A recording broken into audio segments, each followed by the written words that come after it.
Okay, guys. So today while I'm out, you guys are going to be working in your journal, so I'm trying to get it caught up to where we can begin our notes tomorrow whenever I'm back. So if you go back to your table of contents, on Friday I believe I had you guys begin writing a few of these things. If you ran out of time, you can go ahead and list them now. We should be picking up right here at the introduction to transformations, and this goes with the activity that we did on Friday with our partners. And we taped that in our journal on page 37. Then you're going to be doing on the next few pages, we're going to talk about the parent linear function on page 38. Translations, reflections, and then stretches and shrinks. These last two entries are actually, there's some stretches and shrinks on pages 43 and 44, and there are also stretches and shrinks on page 45 and 46. And so we're going to be talking about the difference of those, but again, just today you're going to get it set up so you'll be ready to go for tomorrow. Okay, so once you have your table of contents caught up, we'll be moving on. If you need to pause for just a moment and do that, go ahead and do so, and if not, then we're going on. So I'm going to flip back over here to page 37 where we left off on Friday. On Friday, we did this little activity with our partners, and we talked about what happens whenever you have a b value or a number added to the end of this function that we talked about being the parent function.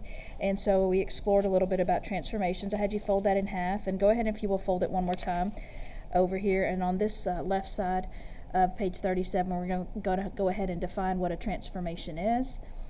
So a transformation, it changes the size, the shape, the position, or the orientation of a graph. And there are different types of transformations we're going to talk about. There are different transformations for linear functions and also for exponential and quadratic. The two other functions we will explore this year, but for today we're just talking about linear transformations. So we have translations, reflections, stretches, and shrinks, all of those that we will be talking about. Okay. And then once you get that copied down, if you will move on over to page 38.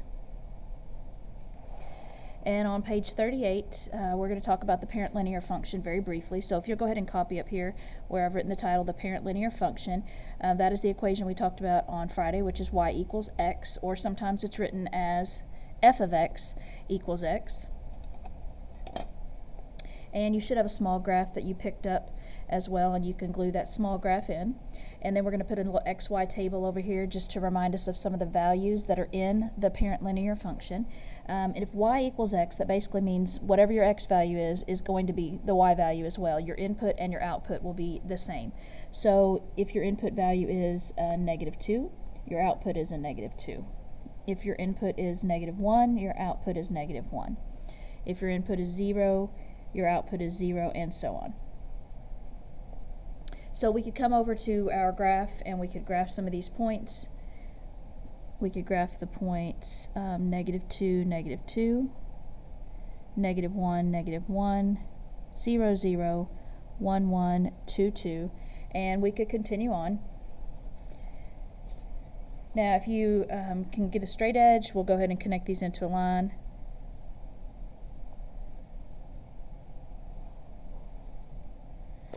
Okay, and we talked some on Friday about the parent linear function being a direct variation, and you can see that the line goes through the origin, and you can see it also is going right through the middle of quadrant 1, quadrant 3 down here. So just a little reminder, this is quadrant 1, 2, 3, and 4.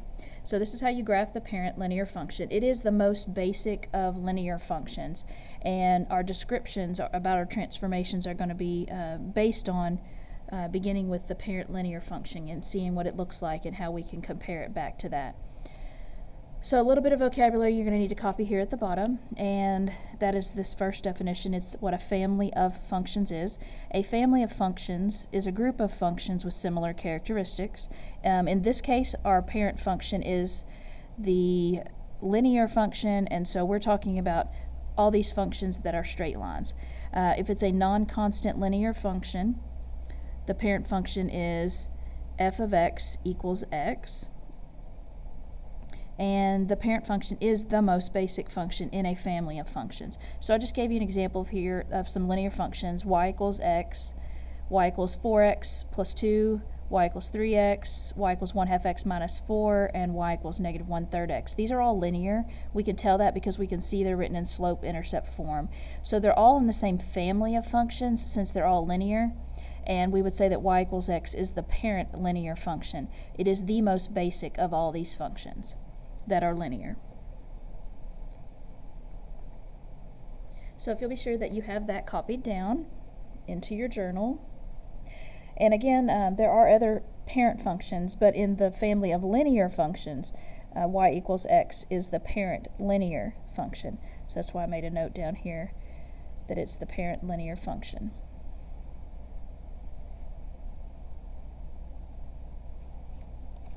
Okay, then when you flip on over to page 39 and 40, these are going to be two pages where we're going to talk about translation. So I've written here at the top, translation is going to be shared on these two pages. If you will take your first little piece of paper that you were given, has horizontal translations and vertical translations, and I just cut out the little corner for vertical translations, so you can put the definition of a translation and then this image that goes with horizontal translations. And then over here, the image that goes with vertical translations. So if you go ahead and get both of those glued in.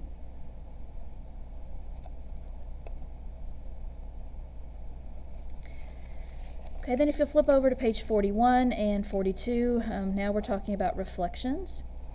And a reflection is a transformation. It's going to flip a graph over a line called the line of reflection, and those two lines of reflection are either going to be the x-axis or the y-axis that we're going to be talking about right now. And so on this side, if you'll go ahead and glue this piece in with the reflections in the x-axis, and then if you'll cut out the little corner for reflections in the y-axis and slide that over here on page 42.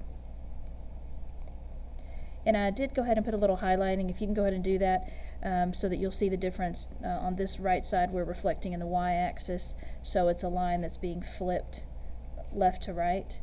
And then over here, we're reflecting in the x-axis, and you can probably tell right here, because of where this intersection is, that this line's being flipped over the x-axis, so we would call it a reflection in the x-axis. It's being flipped up and down, so vertically, but it's being flipped over the horizontal axis, which is the x-axis. Okay, and then if you'll flip over to page 43, and 43 is stretches and shrinks. These are specific ones that are horizontal stretches and shrinks. So if you'll just cut the little side of the note sheet that says horizontal stretches and shrinks and glue that in here, and then we'll be adding notes to these two pages on 43 and 44. And if you notice, I'm only putting horizontal stretches and shrinks on these two pages because these require a little bit more room. So I'm going to flip on over to page 45 and 46, and it's going to also be titled stretches and shrinks, but this is going to be where we're going to work with vertical stretches and shrinks. So if you'll be sure to go ahead and glue this little piece in. Okay, so that's the first thing you need to get done in regards to these lessons over transformations.